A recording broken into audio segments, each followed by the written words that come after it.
पर सिर्फ सीटियां नहीं बजती, बल्कि पूरा थिएटर अर्थक्वेक मोड में चला जाता है, जिसकी एंट्री पर क्राउड सीन नहीं बल्कि इमोशंस रिकॉर्ड करती है और जिसकी फैन फॉलोइंग अब फैंडम से निकलकर मूवमेंट बन चुकी है। गाइज, हम बात कर रहे हैं थलपति विजय की, वही विजय जो अब तमिलनाडु के सीएम बन चुके हैं। और अब उनकी अपकमिंग फिल्म जननायकन सिर्फ एक मूवी नहीं बल्कि फुल पावर स्टेटमेंट बनती जा रही है। इस वक्त सोशल मीडिया पर अगर दो चीजें सबसे ज्यादा ट्रेंड कर रही हैं तो वो है पॉलिटिक्स और विजय, क्योंकि थलपति विजय अब सिर्फ सुपरस्टार नहीं रहे, वो यूथ कल्चर, मास ऑरा और पब्लिक इमोशन का बिगेस्ट फेस बन चुके हैं। लेकिन सवाल तो ये है कि आखिर जननायकन को उनके करियर की सबसे इम्पोर्टेंट फिल्म क्यों कहा जा रहा है? क्या ये सिर्फ एक मास एंटरटेनर है या फिर सीएम बनने के बाद विजय का सबसे बड़ा सिनेमैटिक पावर शो? और कैसे रिलीज से पहले इस फिल्म की लीक हुई क्लिप्स ने पूरे इंटरनेट को हिला कर रख दिया था? चलिए बताते हैं इस पूरी कंट्रोवर्सी को। तमिल सुपरस्टार और अब तमिलनाडु के नए सीएम विजय इस वक्त अपनी फिल्म जननायकन को लेकर इंटरनेट पर लिटरली वाइल्ड फायर बन चुके हैं।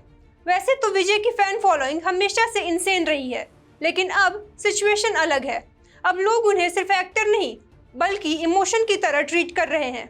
कॉलेज कैंपस हो, इंस्टाग्राम रील्स हो या पब्लिक रैलीज, हर जगह विजय का ऑरा अलग ही लेवल पर दिखाई दे रहा है। उनके डायलॉग्स ट्रेंड होते हैं, उनकी स्पीचलेस एडिट्स बनती हैं और उनकी एंट्रीज आज भी थिएटर को स्टेडियम बना देती हैं। लेकिन सीएम बनने के बाद उनकी पॉपुलैरिटी का स्केल और भी डेंजरस हो चुका है, क्योंकि अब उनके हर एक मूव में लोगों को सिनेमैटिक हीरो और रियल लाइफ लीडर दोनों दिखाई दे रहे हैं। और शायद यही वजह है कि जननायकन को लेकर हाइप नॉर्मल नहीं है, हिस्टोरिक बन चुकी है। इसी बीच मेकर्स ने फिल्म को लेकर बड़ा अपडेट भी दिया है, जिससे फैंस का एक्साइटमेंट और भी बढ़ गया है। फिल्म के प्रोड्यूसर वेकांत के नारायण ने रिवील किया है कि मूवी अगले कुछ दिनों में रिलीज हो सकती है और certification process almost final stage में आ गया है और लगातार डिस्कशंस भी चल रहे हैं। और बिग सरप्राइज तो ये है कि मेकर्स फिल्म को विजय के बर्थडे यानी 22 जून को रिलीज करने की प्लानिंग कर रहे हैं। और ऑनेस्टली अगर ऐसा हुआ ना तो थिएटर का माहौल किसी मूवी रिलीज से ज्यादा फेस्टिवल और पॉलिटिकल सेलिब्रेशन का कॉम्बो लगने वाला है। फैंस तो ऑलरेडी इसे थलपति सेलिब्रेशन डे बोलना शुरू कर चुके हैं, लेकिन कहानी में सबसे बड़ा ट्विस्ट तब आया जब रिलीज से पहले ही इस फिल्म के कुछ सीन्स ऑनलाइन लीक हो गए और देखते ही देखते इंटरनेट पर क्योस मच गया। लीक विजुअल्स वायरल होने लगे, मीम्स बनने लगी, रिएक्शंस की बाढ़ आने लगी और मेकर्स की टेंशन स्काई हाई पहुंच गई, क्योंकि जननायकन को कोई नॉर्मल कमर्शियल फिल्म नहीं माना जा रहा। इंडस्ट्री के इनसाइडर्स इसे विजय के करियर की सबसे इम्पैक्टफुल फिल्मों में काउंट कर रहे हैं, खासकर इसलिए क्योंकि इसकी टाइमिंग उनकी पॉलिटिकल इमेज और सीएम जर्नी से परफेक्टली कनेक्ट हो रही है। फिल्म को डायरेक्ट किया है एच विनोद ने और रिपोर्ट्स के मुताबिक मूवी में मास एक्शन के साथ हैवी इमोशनल और पॉलिटिकल अंडरटोन्स भी देखने को मिलेंगे, यानी बिग स्क्रीन पर सिर्फ हीरोइज्म नहीं बल्कि लीडरशिप वाइब भी दिखाई देगी। शायद यही रीजन है कि फैंस इसे फिल्म से ज्यादा विजय की रियल लाइफ स्टोरी से जोड़कर देख रहे हैं। एक तरफ सीन्स वाला सेवियर और दूसरी तरफ रियल लाइफ सीएम, और यही डुअल इमेज लोगों को सबसे ज्यादा एक्साइट कर रही है। इंटरेस्टिंग बात तो ये भी है कि मेकर्स ने विजय की पर्सनैलिटी को लेकर कई बातें शेयर की हैं।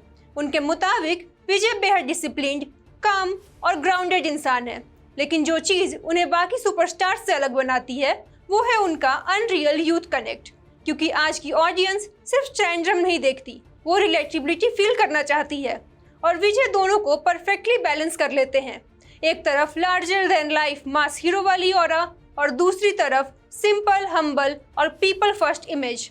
शायद इसी वजह से लोग उन्हें एक्टर कम और इंस्पिरेशन ज्यादा मानने लगे हैं। मेकर्स ने तो ये भी कहा है कि जननायकन सिर्फ एक फिल्म नहीं बल्कि तमिलनाडु की सोच बदलने वाला सिंबल बन चुकी है।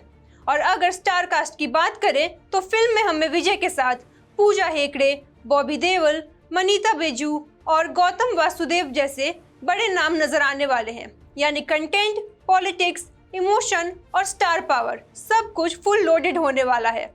और अगर बात करें उस कंट्रोवर्सी की जिसने पूरे इंडस्ट्री को शेक कर दिया, तो लीक कंट्रोवर्सी इतनी बड़ी हो गई थी कि IMPPA यानी Indian motion picture production association को सीधे PM नरेंद्र मोदी को लेटर लिखना पड़ा था। पायरेसी और मूवी लीक्स पर स्ट्रिक्ट एक्शन की डिमांड की गई, जिसके बाद तमिलनाडु के साइबर पुलिस ने भी एक्शन मोड दिखाया और इसमें कुछ अरेस्ट भी हुए। इतना ही नहीं, साउथ इंडस्ट्री के कई बड़े स्टार जैसे कमल हसन, रजनीकांत, चिरंजीवी, विजय देवरकोंडा और अल्लू अर्जुन ने भी इस इशू पर स्ट्रॉन्ग रिएक्शन दिए। लेकिन अब इससे बड़ा सवाल तो ये है कि क्या जननायकन रिलीज के बाद बॉक्स ऑफिस पर उसी स्ट्रॉम को क्रिएट करेगी जो विजय के स्टैंडम को नेक्स्ट लेवल पहुंचा दे। क्योंकि एक चीज तो अब पूरी तरह क्लियर है कि विजय अब सिर्फ एक एक्टर नहीं है, वो यूथ आइकन है, पॉलिटिकल फेस है और पॉप कल्चर फेनोमेनन बन चुके हैं। ऐसे रेयर कॉम्बो जिसे लोग सिर्फ वॉच नहीं करते, सेलिब्रेट करते हैं। तो क्या जननायकन विजय के करियर की बिगेस्ट ब्लॉकबस्टर बनने वाली है? क्या सीएम बनने के बाद उनका क्रेज और भी अनस्टॉपेबल हो जाएगा? और क्या फिल्म, सिनेमा और पॉलिटिक्स दोनों वर्ल्ड में हिस्ट्री क्रिएट कर पाएगी? आपको क्या लगता है? कमेंट में हमें ज़रूर बताएं। अगर आपको ये वीडियो अच्छी लगी तो इसे लाइक और चैनल को सब्सक्राइब करना ना भूलें। मैं स्वप्निका सिसोदिया आपसे जल्द मिलूंगी एक और ऐसी अपडेट के साथ।